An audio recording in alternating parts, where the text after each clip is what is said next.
I'm Brittany Lewis with Forbes Breaking News. Senator Sheldon Whitehouse sounded the alarm on climate change during remarks on the Senate floor Tuesday. He noted that this was his 283rd speech on the Senate floor regarding the issue. Whitehouse said that if the U.S. does not act on climate change, it is, quote, a devastating failure of American leadership. Here's more from the Rhode Island Democrat. Following senators be permitted to speak prior to the scheduled vote: myself for up to 15 minutes, Senator Murray for up to 5 minutes, Senator Thune for up to 5 minutes. Without objection. Mr. President, this is my 283rd travel to the Senate floor to ask that we wake up to the threat of climate change, an issue that demands right now American leadership. Over the recent recess, I traveled to parts of the world where climate catastrophe looms, and I saw firsthand what the absence of American leadership has cost. My first stop was the 2022 Our Oceans Conference in Palau, where I joined President Biden's Special Envoy for Climate, Secretary John Kerry, to discuss the state of our oceans. It was another productive Our Oceans Conference, leading to 410 commitments from around the world worth $16.35 billion to fund climate action, reduced plastic pollution, and reduced illegal fishing, among other things. These commitments are indeed a hopeful sign. Palau is a tiny, beautiful ocean nation on the very far side of the Pacific Rim. This archipelago relies almost entirely on the ocean, with tourism as the dominant industry and fishing as a way of life. Palau has a front row seat to the changes taking place in our ocean. Rising ocean temperatures and sea levels, acidification, disrupted fisheries, more frequent storms. They see and feel these every day. I've spoken a lot about the amount of heat trapped by greenhouse gas pollution and then absorbed by our oceans. It's equivalent to multiple Hiroshima-sized atomic bombs being detonated in the ocean every second. That's the heat load we are adding. The last 3 decades, our oceans warmed 8 times faster than preceding decades. This is so much heat, you have to measure it using a special super unit of measurement, the zettajoule. What's a zettajoule? A joule, J-O-U-L-E, is our standard unit of heat energy. A zettajoule is that unit with 21 zeros behind it. Here's a more practical reference. All the energy used annually by all the people in all the world, all of it, adds up to one half of a zettajoule. Well, what does this mean for oceans?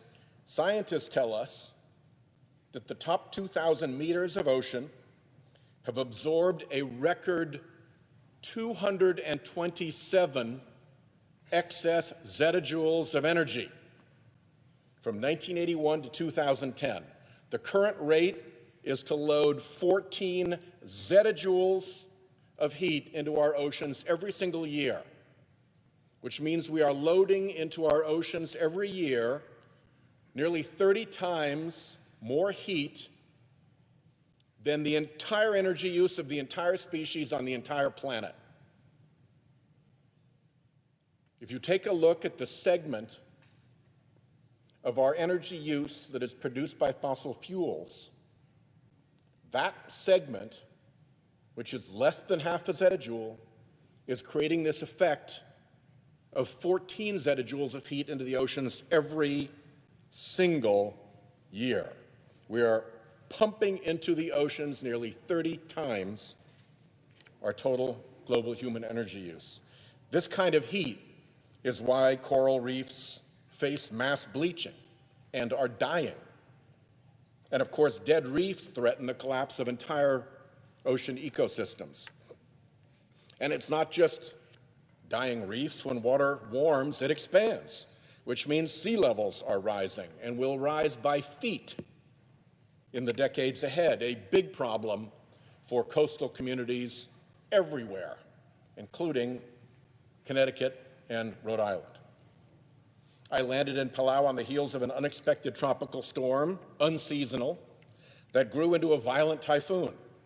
Climate change makes these storms more frequent, more severe, and more unpredictable, putting coastal infrastructure everywhere under serious threat. From Palau, I met up with a congressional delegation traveling to India and Nepal, two nations at the center of dire global security risks. Nepal's Himalayan glaciers are the source of much of Asia's fresh water. The Himalayan snowcap is so big, it is described as the Earth's third pole. The North Pole with all of its ice, the South Pole with all of its ice, and the Himalayan glacier with all of its ice. As the planet warms, those Himalayan glaciers shrink away. Our 1.5 degrees Celsius global warming target right now is, in effect, a 2.1 degree Celsius global warming target for the Himalayas. And Himalayan glacier mass is expected to drop by more than a third by the end of the century. If the glaciers aren't there to feed the rivers don't have the water to flow, and for India, the consequences are deadly serious. According to the U.S. Institute of Peace, losing that glacial flow will spell rampant sickness, hunger, and economic calamity downstream, which could, as they say, I quote them, in turn open the door to conflict, end quote. Well, obviously, if people don't have the water they need to live, they're going to fight over it. A likely flashpoint is Kashmir, the region between India and Pakistan, two nuclear-armed adversaries. India's parliament has reported on the challenge climate change poses for distributing scarce Himalayan water among Indian and Pakistani downstream regions. And India plans new dams on the Chenab River in Kashmir. Pakistan fears that India will pinch off river flow into Pakistan, perhaps to put economic survival pressure on Pakistan in times of conflict. Suspicions between the two countries of riparian mischief run high, and long memories of conflict linger. Food security, electricity generation, and public safety are all at stake, giving nuclear-armed adversaries a lot to fight over. So what did we see and feel in India? Scorching heat, 109 degrees Fahrenheit at the Taj Mahal. Last week in Delhi, thermometers topped 110 degrees. In Nawab Shah, Pakistan, temperatures hit 117.5 degrees. In another area of Pakistan, temperatures exceeded 122 degrees. Try to walk around and work and live out of doors in 122 degrees. It doesn't work. This is the kind of heat where the human body no longer functions properly. It can't cool itself. And of course, electricity grids fail and lots of water evaporates. We discussed these issues with the Nepali Prime Minister and Congress President. Their government is clear-eyed about this problem. Their glaciers are thinning before their eyes. They see it now, and they feel it in river flow, and they see it in risk of glacier collapse, which leads to catastrophic downstream flooding. They feel all these shocks to their region's food supply and every tremor from their neighbors' conflicts. And their message to us was really clear. Nepal is ready to join hands with the U.S. on the issue of climate change, one of the Nepali parliamentarians told us. But the U.S. needs to step up. Our last stop was Doha in Qatar, where I met with airmen of the Rhode Island Air National Guard and other service members carrying out vital missions in the Middle East at Al Udeid Air Base. The Defense Department is worried about climate heat compromising its flight operations in a place as hot as Doha. It gets hard to operate out on the runways in the kind of heat that climate change is causing. And Doha is hot. You may recall the news a few years ago about Qatar considering air conditioning the out of doors. DoD's October 2021 climate risk analysis listed rising temperatures affecting flight operations and aircraft performance. Quote, loss of payload capacity, range, and loiter time, end quote, as the military has to schedule for too hot to fly times of day. For the airmen I met with out protecting our country, these are real issues now. So, Mr. President, the world cries out for Congress to act, to reclaim America's place of leadership on this defining issue of our time. The people of Palau cannot fix the ocean heat on their own. The people of India, Pakistan, and Nepal cannot solve the disappearance of the Himalayan glaciers on their own. And our airmen cannot cool the temperatures disrupting their flight operations on their own.